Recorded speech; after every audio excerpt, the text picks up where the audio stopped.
सीमा हैदर को पाकिस्तान के खूंखार डकैतों ने धमकी दी है। सीमा को लौटाओ, ये कहा है डकैत रानो शोर ने। सीमा नहीं लौटी तो मंदिरों पर हमले करेंगे। सिंध के रेहर की दरबार पर भी हमले की धमकी दे दी गई है।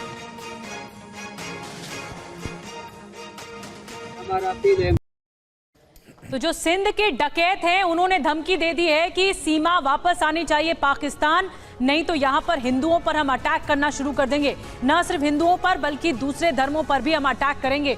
और आप सीमा हमारे साथ कुछ देर में जुड़ेंगी, सीमा के पास चलेंगे। उनके पति भी मौजूद हैं और जिनसे उन्होंने प्रेम किया और फिर उन्हीं के प्रेम के वजह से वो पाकिस्तान से हिंदुस्तान आ गई।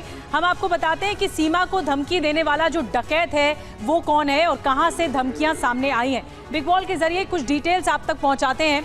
बताया ये जा रहा है कि जो डकैत है रानो शार नाम के डकैत ने सीमा हैदर को धमकी दी है कि वो पाकिस्तान वापस लौटे। बिल्कुल, और कच्चा इलाके के बीहड़ में छिपा है रानो शाह डकैत और उसके साथ साथ तमाम डकैत अब धमकाते नजर आ रहे हैं कि सीमा को पाकिस्तान वापस भेजो। रानो शार के नाम पर पाकिस्तानी पुलिस में भी खौफ है। हत्या, पुलिस पर हमले, बड़ी डकैती का मास्टरमाइंड तक है रानो शार। बिल्कुल, और वही रानो शार अब धमकाता हुआ नजर आ रहा है हिंदुस्तान में बैठी पाकिस्तानी सीमा को, और कहा यह जा रहा है कि नहीं तो हम मंदिरों पर हमले शुरू कर देंगे।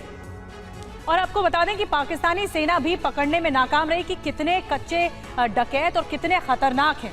पिछले कई सालों से इनको पकड़ने के लिए, इन पर धावा बोलने के लिए ऑपरेशन तक जारी है।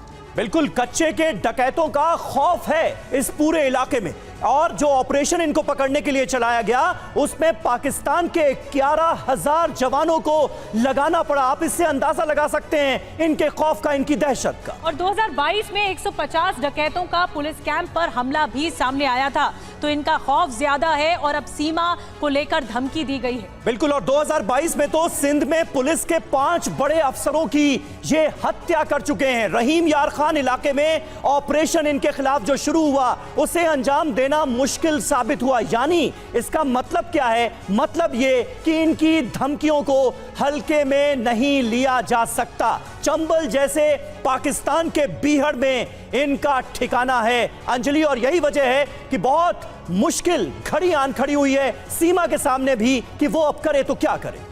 बिल्कुल समीर, डाकू रानो शार नाम है इस डकैत का, जो कि सीमा को तो धमकी दे ही रहा है, साथ ही पाकिस्तान में रहने वाले हिंदुओं को भी धमकी दे रहा है। इस पूरे विवाद पर क्या कहना है सीमा का, सुनते हैं उन्हीं से। यह हैदर के खानदान की तरफ से हो रही है। हैदर के जो बाप हैं, उनके चाचा मामा सब यही हैं, डाकू हैं वो लोग, तो उन्हीं की तरफ से ही हो रही है। हैदर की जब देखी जा रही है कि हैदर की चाल नहीं चल रही तो वो लोग धमकी पे उतरे हैं। पर आई थिंक कि ऐसा नहीं होगा, क्योंकि वहाँ पे भी हुकूमत है, वहाँ की भी गवर्नमेंट है, ये डरा रहे हैं। तो आई थिंक ऐसा ना हो, क्योंकि वहाँ भी गवर्नमेंट है, वहाँ की भी है, पब्लिक है, क्योंकि यहाँ भी तो मुसलमान रहते हैं, यहाँ भी तो इतने मुसलमान हैं, तो वहाँ के हिंदुओं के साथ ऐसा नहीं होगा, क्योंकि वहाँ हिंदू बड़े भी हैं, छोटे भी हैं। कुछ मतलब मुझे नहीं लगता कि ऐसा होगा। वो धमकी दे रहे हैं, भारत को डरा रहे हैं।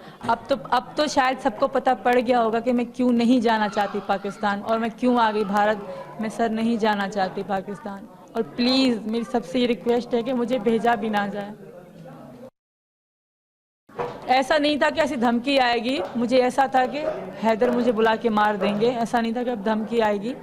जब देख रहे हैं कि मैं नहीं जा रही और मैं मतलब हर तरह से इनकी हूँ, तो वो लोग धमकी पे उतरे हैं। तो सर मैं नहीं जाना चाहती। अब मुझे डर भी लग रहा है, और बहुत डर लग रहा है कि मुझे हिंदुस्तान अब सच में ना भेज दे, क्योंकि वो धमकियाँ दे रहे हैं। मुझे बहुत डर लग रहा है सर।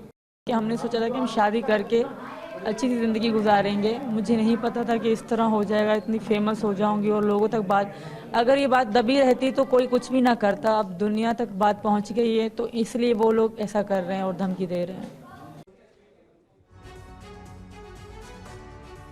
तो देखिए, सीमा को आपने सुना। सीमा हमारे साथ लगातार बनी हुई थी, और इरशाद अहमद खान साहब से एक बार फिर आपका तारुफ करा दें। PMLN के नेता हैं, इनकी पार्टी रूलिंग पार्टी है पाकिस्तान की।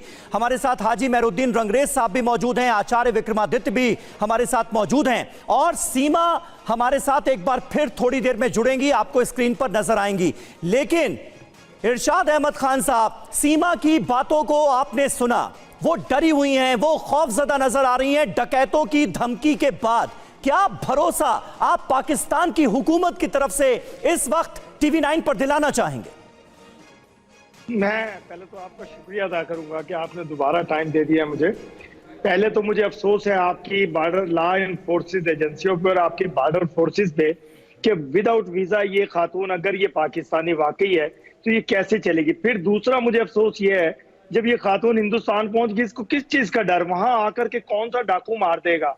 मुझे तो डर ये है कि अब अरे भाई इरशाद अहमद खान साहब सुनिए, आप समझे नहीं लग रहा है, जब ये हिंदुस्तान आप समझे ही नहीं बात को, फिर मौजूद है, आप समझे ही नहीं बात को। इरशाद अहमद खान साहब वो अपने लिए डरी हुई नहीं है, वो हिंदुस्तान आकर सेफ महसूस कर रही हैं, वो डरी हुई हैं पाकिस्तान में रहने वाले हिंदुओं के लिए जिनको मारने की धमकी आपके डकैत दे रहे हैं।